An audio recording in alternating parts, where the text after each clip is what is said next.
తండ్రి. మిమ్మల్ని కీర్తిస్తున్నాము రాజా, మిమ్మల్ని ఆరాధిస్తున్నాము ప్రభువా.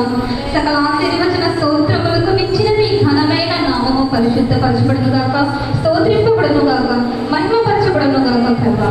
తండ్రి మీకే